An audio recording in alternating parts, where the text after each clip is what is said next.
Stu Morrill is the winningest basketball coach in Utah State history. He led the Aggies to 14 straight seasons of 21 wins or more and 13 straight postseason appearances. In his 17 years, the Aggies' average record was 24-9. They turned in 12 of the school's 13 winningest years ever and won a remarkable 89% of their games in the Spectrum. Plus, they were 46-20 against in-state opponents.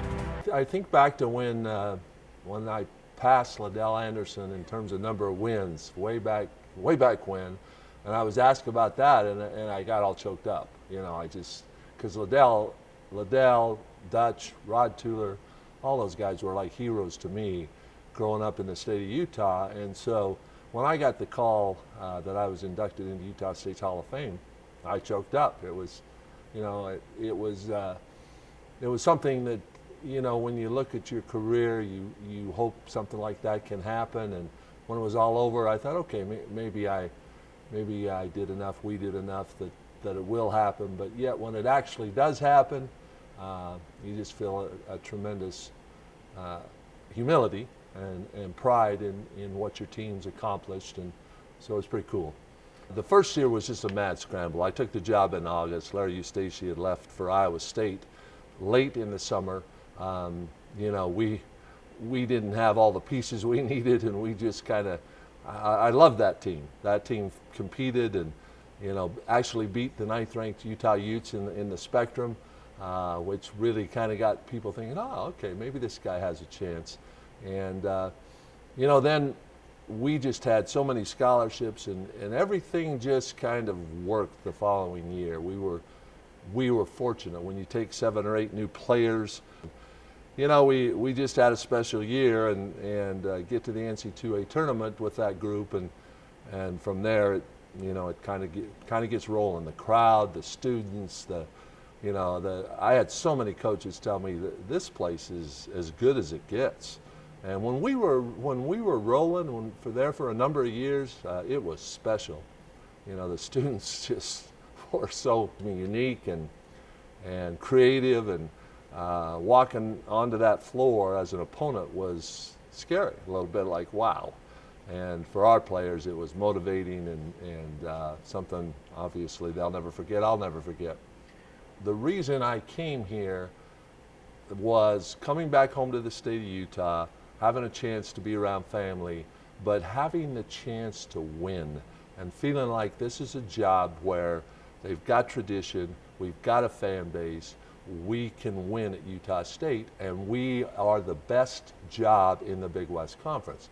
Boom, after about 6 or 7 years, 7 I think, we moved to the WAC. And I was nervous about the WAC. I was like, okay, the price of poker goes up in terms of the caliber of these universities, basketball programs and all of that. Well, it turned out pretty good. We won 4 championships in 8 years and went to NCAA tournaments and, did just fine in that league. And in fact, a lot of people felt like we dominated moving into that league. And at the tail end of my career, we moved into the Mountain West Conference. And it was, the Mountain West Conference is a very good basketball league, got a lot of traditional basketball schools. And I just coached in it for a couple of years. And my last year, I felt like, okay, we're fine. We finished, I think, 11-7 in league and proved that we belonged in that league. And Utah State does belong in that league. But there's no question, it's a challenging league. And I wouldn't be going into the Hall of Fame if we hadn't had success and won games. So that's obviously very important. But the most important thing to me is kids getting degrees, running a program the right way, no NC2A violations, no major violations did I have. Most kids feeling like they had a very good experience. Not all kids, you can't make them all happy, but most players left the program feeling like they had a good experience. I was asked once, are you hard to play for? And I just said, not if you do what you're supposed to do.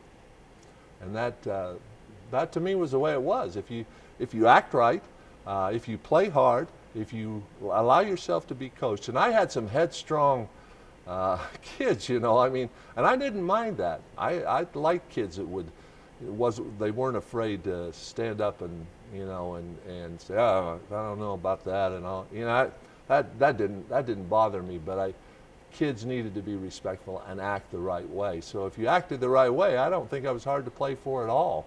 But there were expectations, and just seeing kids do well with all of that was my biggest joy from it all.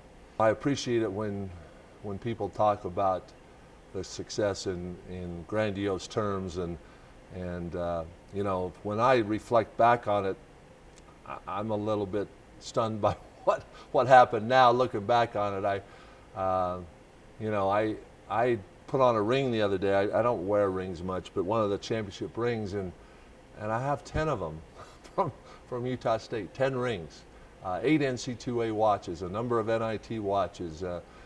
You know, it just it was so fun, and you know, in the middle of it and trying to keep it going. I remember when we won 30 games, I was like, oh, okay, now what?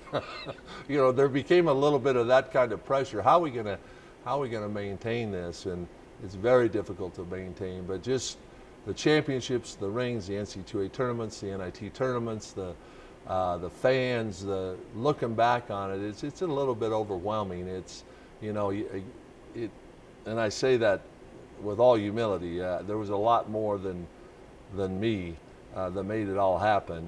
There were a lot of people involved, and just everything just met at the right time, and you know, I feel very, very fortunate, and but I am sometimes just shake my head at what happened, and feel like a lucky guy to be going into the Hall of Fame tonight, that's for sure.